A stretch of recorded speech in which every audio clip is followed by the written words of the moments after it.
Hello everyone, welcome to my channel study magic. तो last हमने क्या किया था, लास्ट हमने 5 क्वेश्चंस देखे थे तार्किक क्षमता के, जो हमारा जनरल इंटेलिजेंस एंड रीजनिंग वाला है, वो उसके क्वेश्चन देख रहे थे हम, यानी पार्ट ए का, जिसमें हमने 5 क्वेश्चंस तक कर लिए थे और कुछ बेसिक समझ लिया था। आज हम छठा क्वेश्चन देखेंगे, उसके नेक्स्ट क्वेश्चंस देखेंगे। तो पहला क्वेश्चन क्या है, मतलब 6th क्वेश्चन क्या है, विकल्पों में से उस आकृति की पहचान करें जिसमें दी गई आकृति अंतर्निहित है।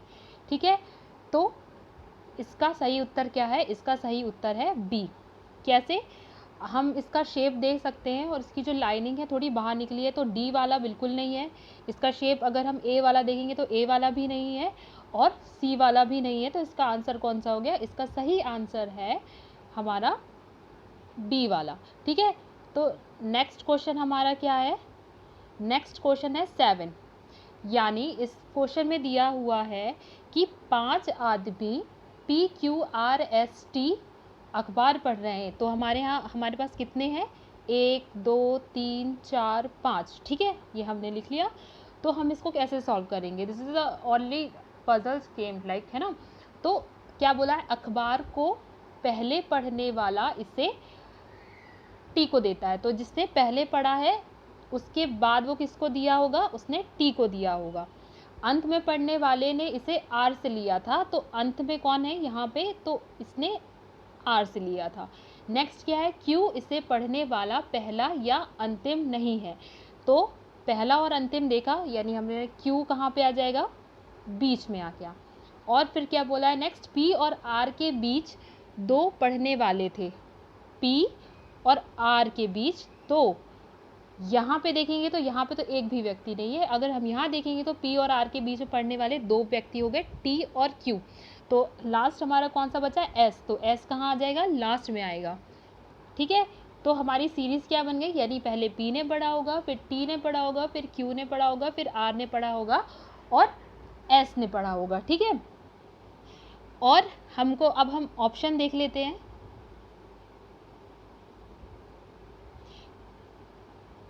ठीक है, तो इसमें क्या बोला है? इसमें बोला है अखबार पढ़ने वाला तीसरा व्यक्ति कौन है। तो हमने क्या सीरीज बनाई थी? पी, टी, क्यू, आर और एस। तो क्या बोला है? तीसरा व्यक्ति। तो तीसरा व्यक्ति कौन है? वो है क्यू। तो इसका सही उत्तर क्या हो गया? इसका सही उत्तर हो गया क्यू। ठीक है, नेक्स्ट क्वेश्चन है, उस अक्षर युग्म का चयन करें जो दी गई श्रृंखला में अगला आएगा। तो इसमें भी हमको क्या करना है? इसमें हमको पैटर्न समझने की कोशिश करनी है। तो इसका पैटर्न क्या है? अगर हम देखें, है ना, ए का नंबर क्या है? 1, बी का क्या है? 2, जी का क्या है? जी का हमारा हो गया G7, H9, H8। ठीक है, तो इसमें हम देखेंगे तो डिफरेंस कितना है, यानी हम देखेंगे तो ए और बी में कितना डिफरेंस है? 1। बी और जी में कितना डिफरेंस है? 5। ठीक है, फिर जी और एच में कितना डिफरेंस है? ये हो गया हमारा 1, फिर 5, फिर 1। इसी पैटर्न से क्या चल रहा है? हमारे अक्षर जो दिए हुए हैं वैसा है। ठीक है, तो फिर हमको क्या देखना है? एस और टी। एस और टी में कितना फ़र्क है? 1। ठीक है, अब t के बाद हमको +5 कर देना है। ठीक है, तो t + 5 यानी t का कितना होता है? 20, और 20 + 5 कितना हो जाएगा हमारा? 25। तो 25 में क्या आता है? y आता है, और y के बाद क्या आ जाएगा? z, यानी y और z, यानी 25 और 26। तो इसका सही आंसर क्या हो जाएगा हमारा? इसका सही आंसर हो जाएगा y एंड क्या हो जाएगा? z हो जाएगा। ठीक है, ए आंसर हो जाएगा। नेक्स्ट है हमारा 9वां क्वेश्चन। नीचे दिए गए कथनों के बाद 2 निष्कर्ष दिए हैं, पहला और दूसरा। इन कथनों को मानते हुए सत्य बताना है, यानी ये भी हमने पहले फर्स्ट क्वेश्चन में यही सॉल्व किया था, जिसमें हमने वेन डायग्राम से सॉल्व किया था। तो हम कथन देख लेते हैं कि हमको कथन देखना है, उसके निष्कर्ष निकालने हैं कि कौन सा, अगर निष्कर्ष 1 सही है तो 1, 2 सही है तो दूसरा, तीसरा सही तो तीसरा, अगर चौथा सही है तो चौथा। तो ठीक है, तो कथन हमारे क्या क्या दिए हैं? कथन दिया है कुछ बिल्लियाँ बकरियाँ हैं, इसको वेन डायग्राम से करेंगे। तो कुछ बिल्लियां क्या है, बकरियां हैं।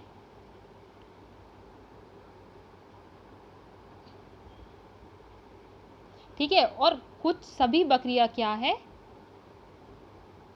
गाय है।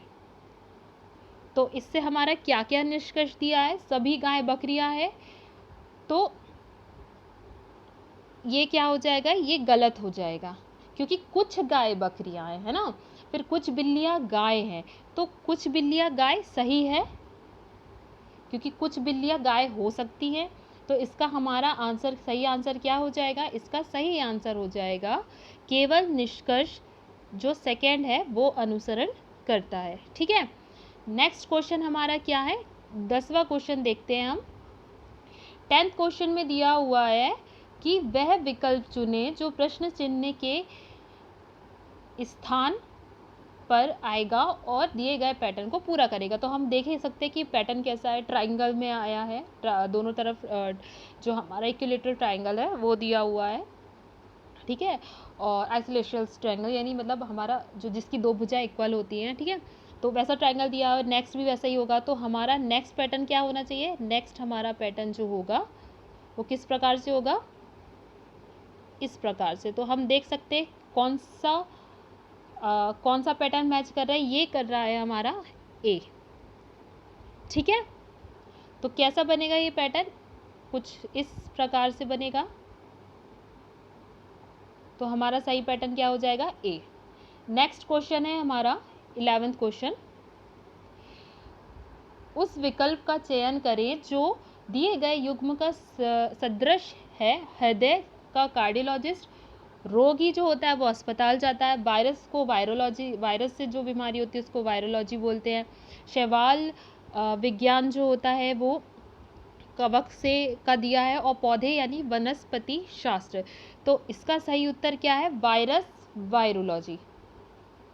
क्यों, क्योंकि हृदय के लिए हम कार्डियोलॉजिस्ट के पास जाते हैं, रोग होता है उनको अस्पताल जाते हैं, शैवाल विज्ञान जो है वो कवक से रिलेटेड, और पौधे जो है वनस्पति शास्त्र से रिलेटेड है, पर वायरस जो है वो वायरोलॉजी से नहीं है। ठीक है, तो इसका सही उत्तर क्या हो जाएगा, बी। नेक्स्ट क्वेश्चन है हमारा, उस विकल्प का चयन करें जो तीसरे पद से उसी तरह संबंधित है जिस तरह दूसरा पद पहले से है।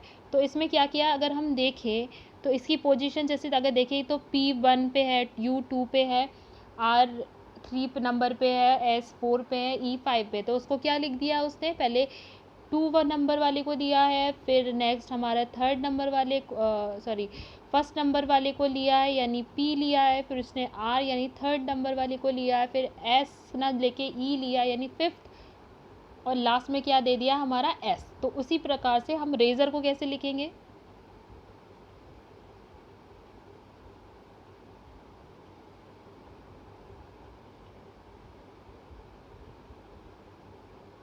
ठीक है, तो रेजर कैसे लिखा है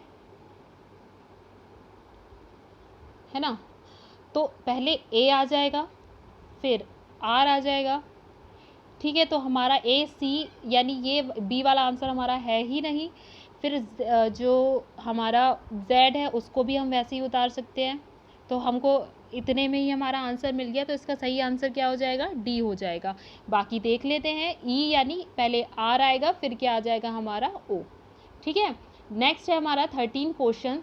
उस विकल्प का चयन करें जो तीसरे पद से उसी प्रकार संबंधित है जिस प्रकार दूसरा पद पहले पद से संबंधित है। तो हम देख सकते हैं कि जो 144 जो है वो 12 का क्या है, स्क्वायर है, 12 का स्क्वायर है क्या, 144। ठीक है, और 576 किसका हो गया, 576 हो गया हमारा। अगर हम लास्ट वाले को भी देखेंगे तो 6 6 36 होता है, 8 8 24 होता है, 1 1 1 होता है। तो 4 को देखेंगे तो इसका सही आंसर क्या है, 24 का स्क्वायर क्या हो गया हमारा, घन क्या हो गया 24 का 576। तो इसका सही उत्तर क्या हो गया हमारा 24, इसका सही आंसर है। ठीक है, नेक्स्ट क्वेश्चन है हमारा 4 संख्या दी गई है जिनमें से 3 संख्या किसी न किसी रूप में समान है जबकि एक संख्या भिन्न है, असंगत संख्या चुनिए। ठीक है, तो इसका सही उत्तर क्या होगा? इसका सही उत्तर 68 होगा। कैसे? क्योंकि अगर हम देखेंगे 12 की अगर हम मल्टीपल्स है 12 का मल्टीपल्स क्या क्या है? 24 है, फिर 36 है, 48 है, 72 है, 96 है, 60 है, और जो 68 है वो 12 का मल्टीपल नहीं है। ठीक है, ये इससे विभाज्य 12 से विभाज्य नहीं हो रहा है 68। तो इसका सही आंसर क्या हो जाएगा? 68 यानी 68 इसका आंसर हो जाएगा। हमारा आज का लास्ट क्वेश्चन है, यदि किसी कूट भाषा में पॉलिटिकल को QNMHUHDZM लिखते हैं तो सोशल को कैसे लिखेंगे? तो हमने क्या देखा, मैं इसको एक बार लिख देती हूँ।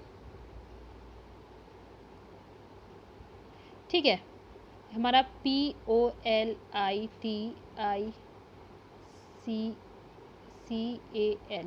ठीक है, और हमारा क्या था? QNMHUHDZM। ठीक है, तो हम देखेंगे P और Q में +1 है, O और N में -1 है, यानी एक घटाया फिर एक जोड़ा है फिर एक घटाया, एक जोड़ा है एक घटाया। उसी पैटर्न में हमको सोशल भी निकालना है। तो आपको ये पैटर्न समझ में आ गया?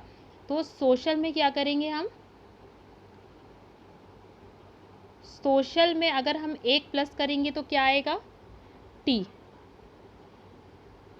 S का नंबर क्या होता है हमारा? 19, और T का क्या होता है? 20। अब हमको O से घटाना है 1, तो हम O से घटाएंगे 1 तो क्या आ जाएगा? N। 15 होता है इसका, तो इसका क्या हो जाएगा? 14। ठीक है, यानी N। फिर C का क्या होता है? 3 होता है इसका, और इसको हमको प्लस करना है, तो C के बाद क्या आता है? D आता है। फिर I से हमको 1 घटाना है, तो यानी H, और फिर क्या आएगा? A के बाद B और L के पहले K। तो इसका सही आंसर क्या है? TNDHBK। तो यानी इसका सही आंसर क्या है? A वाला आंसर है। तो ठीक है, तो आज हमने 10 क्वेश्चन सॉल्व किए। तो आई होप आपको सारे क्वेश्चन समझ में आएंगे कि इसको किस प्रकार से सॉल्व करना है। प्रीवियस ईयर के क्वेश्चंस किए हमने। ठीक है, तो आई होप आपको मेरा वीडियो पसंद आया हो। तो मेरे वीडियो को लाइक, शेयर, कमेंट करें और मेरे चैनल को सब्सक्राइब करें। Thank you.